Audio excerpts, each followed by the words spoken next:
Okay, so E3 is right around the corner.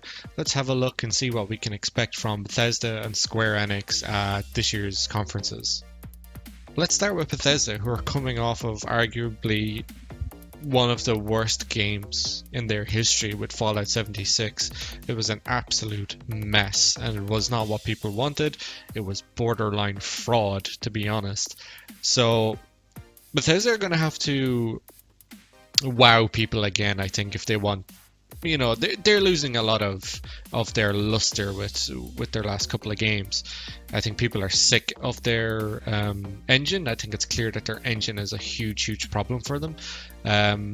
So I don't think this year they concentrate on anything from Bethesda Studios. I don't think we see anything from Starfield or anything from Elder Scrolls 6.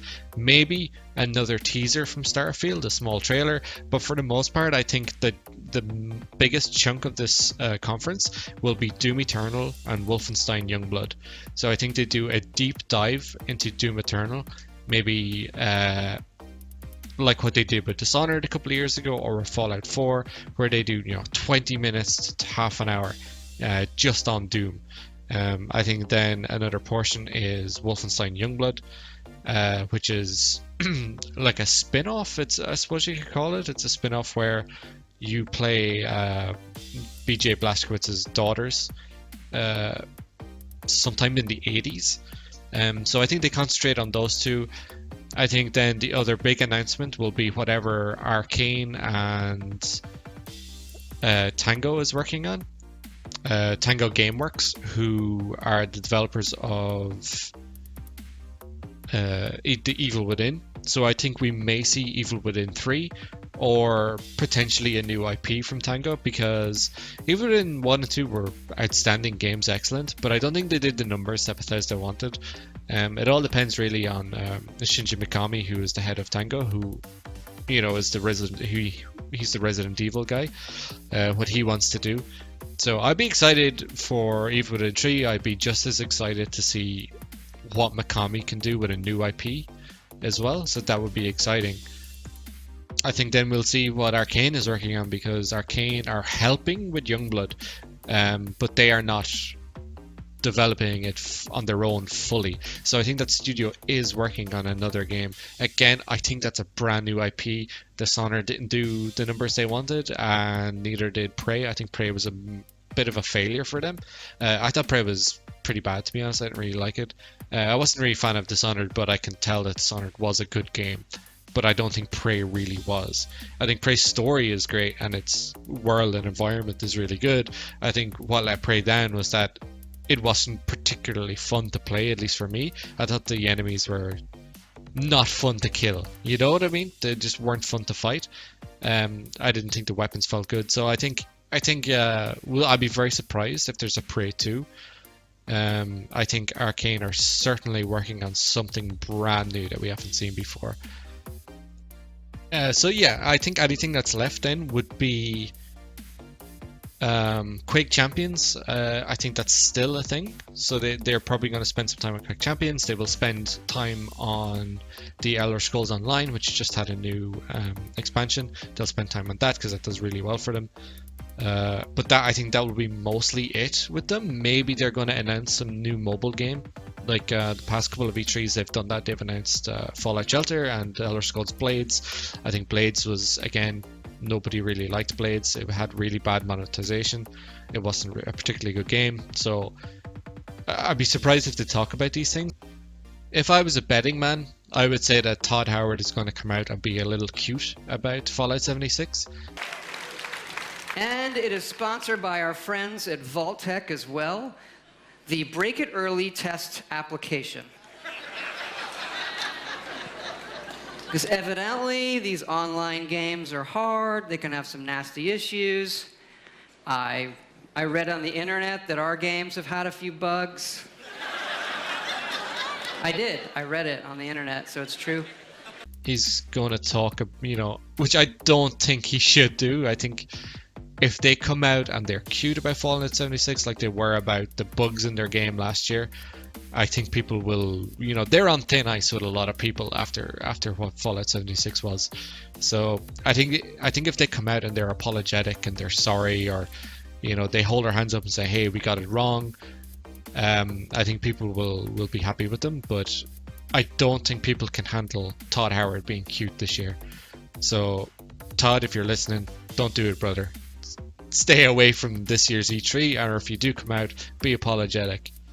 So moving on to Square Enix, who are my wild card for this year's E3. They always are, Square. They're always very odd because they can just do, exactly what you're not expecting, whether that's good or bad, But I think this year we'll see more from Final Fantasy VII. They've said before that it's going to be at E3, so I think we'll get a bigger dive into Final Fantasy VII. Hopefully we'll get some clarification as to what the hell is going on with the episodic nature of it, because they've said it's going to be not episodic, might not be the best word, but they've said that it's going to be multiple fully fledged games. So he said, think Final Fantasy 13 and 13-2 and Lightning Returns, which is very odd because if you've played Final Fantasy 7, that game is not that big. It's a big story, but it's not that big. It doesn't require 3 games to tell that story, which I think means that they're probably going to add a lot to it, and they're going to bring in the spin-off games. I think they might do the spin-off games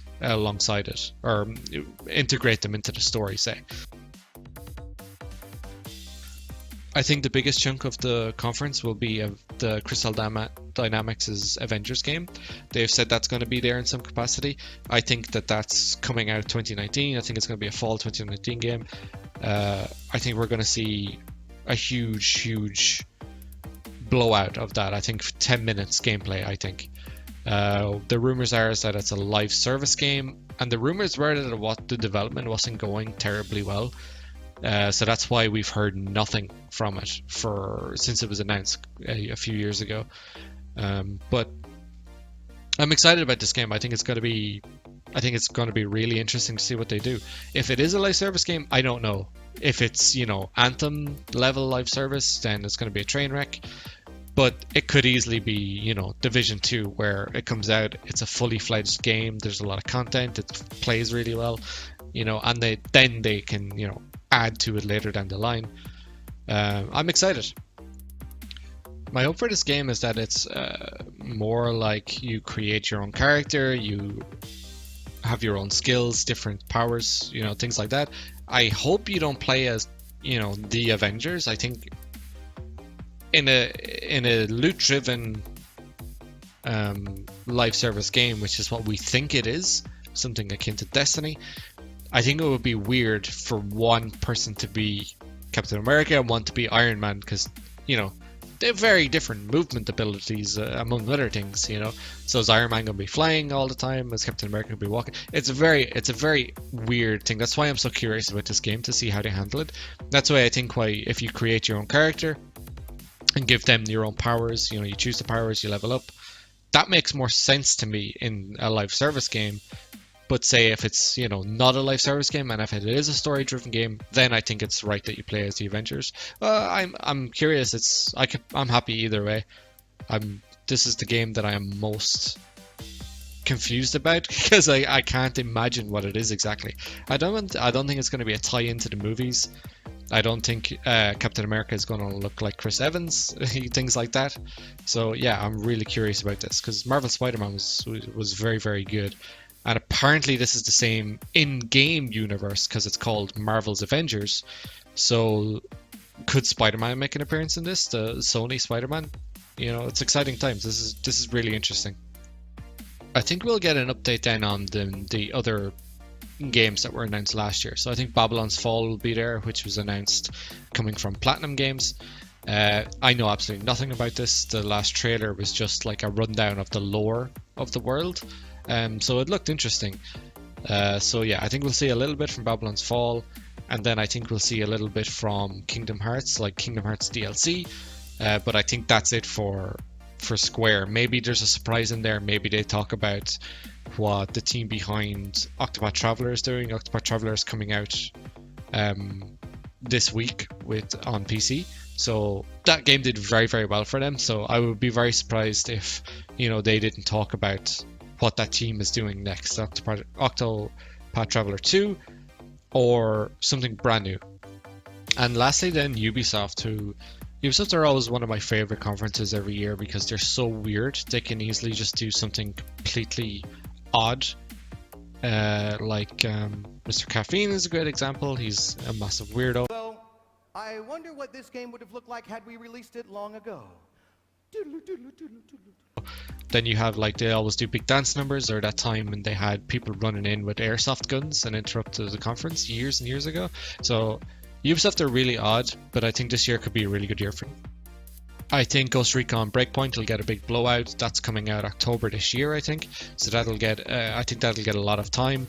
I think they're going to talk about the new Watch Dogs game. They announced it, Watch Dogs Legion, which is going to set in London. So that's going to get a lot of time as well, I think. The rumors is that it's going to focus a lot on the NPCs, that you can control any NPC or something like that. That sounds very weird. Again, like what you would expect from Ubisoft. So that sounds interesting. I think Beyond Good and Evil 2 is going to be there. They've said that there's going to be a beta later this year, so it would make sense that that game would be there. Ubisoft has also said that they have 3 AAA titles in development coming before 2020 that haven't been announced yet. So my guess is one of them is Splinter Cell, and I think the show will end with a Splinter Cell reveal. The other 2, I have no idea. Could be anything. It could be another Tom Clancy game. It could be, a sequel to For Honor, stuff like that. So, yeah, who knows what the other 2 are? But I think one is definitely Splinter Cell, and I think the show will end with Splinter Cell. I think it's also very likely that we'll see a new collaboration with Nintendo. Either Mario and Rabbids 2 or something completely new, like a brand new IP, or what's most likely is just that a small collaboration, either a Ubisoft character in a Nintendo game or a Nintendo character in a Ubisoft game, something along those lines, something smaller. But I think that's a good bet. And then lastly with Ubisoft, there's probably going to be no Assassin's Creed at the show, maybe Odyssey DLC, but they've said that Assassin's Creed is taking a year off, so we won't see Assassin's Creed till 2020. And there has been rumors and Easter eggs in the Division 2 that the next setting is Norse, so Vikings, the Viking era. So that will be exciting next year. Again, I think that might be a next gen game because the consoles are probably going to hit late 2020 to PS5 and Xbox Scarlet. So yeah, no Assassin's Creed this year for Ubisoft. And all the boring stuff, I think For Honor, I think Rainbow Six Siege, I think they will get a lot of time because they do very, very well for them. For Honor I'm not so sure about, but I know Siege has got really good numbers. I think For Honor is coming back a lot. I think Division 2 will get some time. They'll talk about what's coming for Division 2.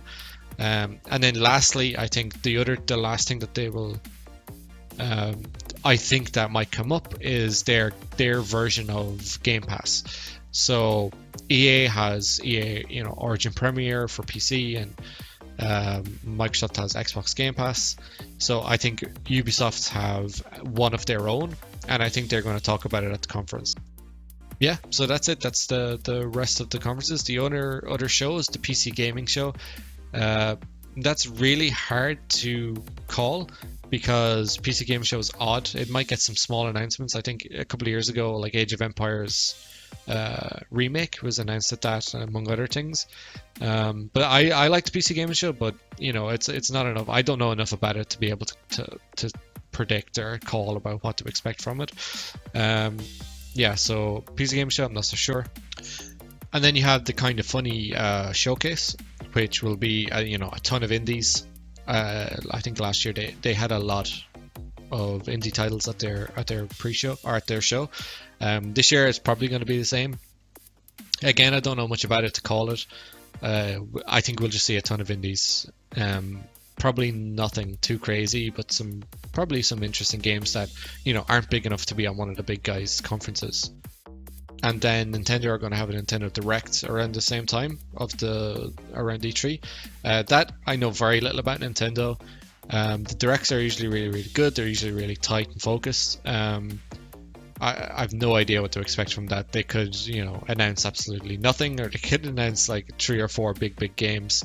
I think they might announce a new version of the Switch. I think one that where there's no, it doesn't come with a dock. It doesn't come with detachable controllers. It'll just be like a handheld version for cheaper. I think that's most likely what's going to come up there. Yeah, so is there anything you think I missed, or think I got completely wrong, or do I not have a clue what I'm talking about? Let me know in the comments. And thanks for watching, guys.